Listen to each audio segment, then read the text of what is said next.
പെട്ടെന്ന് പാകിസ്ഥാനും ഇറാനും തമ്മിലൊരു സംഘർഷമുണ്ടാകുന്നു. പെട്ടെന്നുണ്ടായ ഈ വിഷയത്തിന്റെ കാരണഭൂതന്മാർ ആരെന്ന് അന്താരാഷ്ട്ര നയതന്ത്ര നീക്കങ്ങൾ ശ്രദ്ധിക്കുന്നവർക്ക് മനസ്സിലായി കാണുമെന്ന് ഒരു കമന്റാണ് വന്നത്. തീർച്ചയായിട്ടും അത്തരത്തിൽ അന്താരാഷ്ട്ര നയതന്ത്ര നീക്കങ്ങൾ ശ്രദ്ധിക്കുന്നവർക്ക് എല്ലാവർക്കും കൃത്യമായി അറിയാം. ജനുവരി 3-ാം തീയതി ഒരു വാർത്ത റിപ്പോർട്ട് ചെയ്യപ്പെടുന്നു. ആ വാർത്ത ഇങ്ങനെയാണ്: ഇറാനിൽ ഇരട്ട സ്ഫോടനം. ഈ ഇരട്ട സ്ഫോടനത്തിൽ 103 പേർ കൊല്ലപ്പെടുന്നു.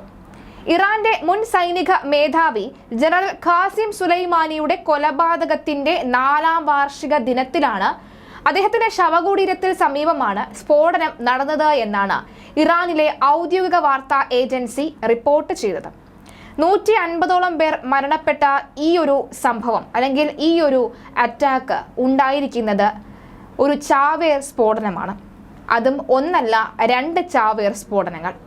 ഇറാന്റെ തെക്കുകിഴക്കൻ നഗരമായ കെർമാനിയിലാണ് ഈ സ്ഫോടനം ഉണ്ടായത്. ആദ്യത്തെ സ്ഫോടനം ജനറൽ സുലൈമാനിയുടെ ശവകുടീരത്തിൽ നിന്ന് 700 മീറ്റർ അകലെയും രണ്ടാമത്തേത് 1 കിലോമീറ്റർ അകലെയുമാണ് നടന്നത്. ഇറാനിൽ ഏറെ ജനകീയനായിരുന്ന സുലൈമാനിയുടെ ചരമ വാർഷികത്തിൽ അദ്ദേഹത്തെ അനുസ്മരിക്കുന്നതിനായി ശവകുടീരത്തിൽ അനേകം പേർ ഒത്തുകൂടുകയും ഉണ്ടായി. ഇവരാണ് സ്ഫോടനത്തിൽ കൊല്ലപ്പെട്ടവരിൽ ഏറെയും എന്നായിരുന്നു റിപ്പോർട്ട്. സ്ഫോടക വസ്തുക്കൾ നിറച്ച 2 സ്യൂട്ട് കേസുകൾ പൊട്ടിത്തെറിച്ചാണ് സ്ഫോടനമുണ്ടായത് എന്ന് ചില ഇറാനി മാധ്യമങ്ങൾ റിപ്പോർട്ട് ചെയ്തു. ആദ്യ സ്ഫോടനം പ്രാദേശിക സമയം ഉച്ചയ്ക്ക് 2:50-നും രണ്ടാമത്തത് 15 മിനിറ്റിന് ശേഷവുമാണ് നടന്നിരിക്കുന്നത്.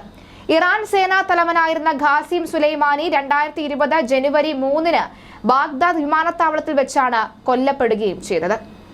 അത് സുന്നി വിഭാഗക്കാരാണ്, സുന്നി വിഭാഗം തീവ്രവാദികളാണ് ഈ ഒരു സ്ഫോടനത്തിന് പിന്നിലെന്നത് വ്യക്തമാണ്. ഇതിന്റെ മറുപടി എന്നോളമാണ് ഇറാൻ പാകിസ്ഥാനെ ഇപ്പോൾ ആക്രമിച്ചിരിക്കുന്നത്. പാകിസ്ഥാനിലെ ഇറാൻ അതിർത്തിയോട് ചേർന്ന് ചൊവ്വാഴ്ച ഇറാൻ നടത്തിയ മിസൈൽ ആക്രമണത്തിൽ 2 പെൺകുട്ടികളടക്കം കൊല്ലപ്പെടുകയും ഒട്ടേറെ പേർക്ക് പരുക്കേൽക്കുകയും ചെയ്തതായി റിപ്പോർട്ടുകൾ പുറത്തു വന്നിരുന്നു. ഇതിനെ തുടർന്ന് ആക്രമണത്തിന് കനത്ത മറുപടി നൽകുമെന്ന് പാകിസ്ഥാൻ പറഞ്ഞതിന് പിന്നാലെ പാകിസ്ഥാൻ ആക്രമിച്ചു എന്ന വാർത്തകളും പറയുന്നു. ഇറാനും പാകിസ്ഥാനും തമ്മിലുള്ള വൈരാഗ്യം ഇന്നോ ഇന്നലെയോ തുടങ്ങിയതല്ല. പാകിസ്ഥാനെതിരെ പ്രവർത്തിക്കാൻ ഇസ്ലാമിക് റവല്യൂഷണറി ഗാർഡ് കോർപ്പറേറ്റീവ്സ് കൂടുതൽ സ്വാതന്ത്ര്യം നൽകണമെന്ന് 2019-ലാണ് 10,000-കണക്കിന് ഇറാൻകാരും ഇറാനിലെ റവല്യൂഷണറി ഗാർഡ്സിന്റെ തലവൻ മേജർ ജനറൽ മുഹമ്മദ് അൽ ജിഫ്രിയും മുൻ ഇറാനിയൻ പ്രസിഡന്റ് ഹസൻ റുഹാനിയോട് ആവശ്യപ്പെട്ടത്. വിഘടനവാദികൾക്ക് അഭയം നൽകുന്ന പാകിസ്ഥാന്റെ നിലപാടാണ് ഇതിന് കാരണം. ജെയ്ഷെ അൽ അദൽ നടത്തിയ ചാവേർ ആക്രമണത്തിൽ 27 റവല്യൂഷണറി ഗാർഡുകൾ കൊല്ലപ്പെട്ടതിൽ അനുശോചനം രേഖപ്പെടുത്താൻ വിളിച്ചുകൂട്ടിയ സമ്മേളനത്തിൽ സംസാരിക്കുകയായിരുന്നു ഇറാൻ സൈനിക ഉദ്യോഗസ്ഥർ. സൗദി അറേബ്യയുടെ പിന്തുണയോടെ പാകിസ്ഥാനാണ് ആക്രമണത്തിന് പിന്നിലെന്ന് ഇറാൻ അവകാശപ്പെട്ടിരുന്നു. ഈ ഭീകര സംഘടനകൾക്ക് അഭയം നൽകുന്നതിന് പാകിസ്ഥാന് തക്ക മറുപടി നൽകും. അതിനുള്ള മറുപടി വളരെ വലുതായിരിക്കുമെന്നും സമ്മേളനത്തിൽ പങ്കെടുത്ത എല്ലാവരോടുമായി ജഫ്രി പറയുകയുണ്ടായി. പാകിസ്ഥാൻ സൈന്യത്തെയും പാക് ചാരസംഘടനയായ ISISയെയുമാണ് ജഫ്രി കുറ്റപ്പെടുത്തിയത്.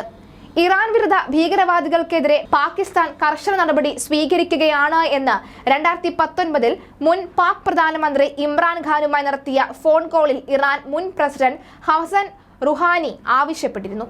ഇറാൻ പാകിസ്ഥാൻ ബന്ധം നശിപ്പിക്കാൻ നിക്ഷിപ്ത താൽപര്യമുള്ള മറ്റ് രാജ്യങ്ങളെ പാകിസ്ഥാന്റെ മണ്ണിൽ വളരാൻ അനുവദിക്കരുത് എന്നും അദ്ദേഹം അന്ന് മുന്നറിയിപ്പ് നൽകിയിരുന്നു.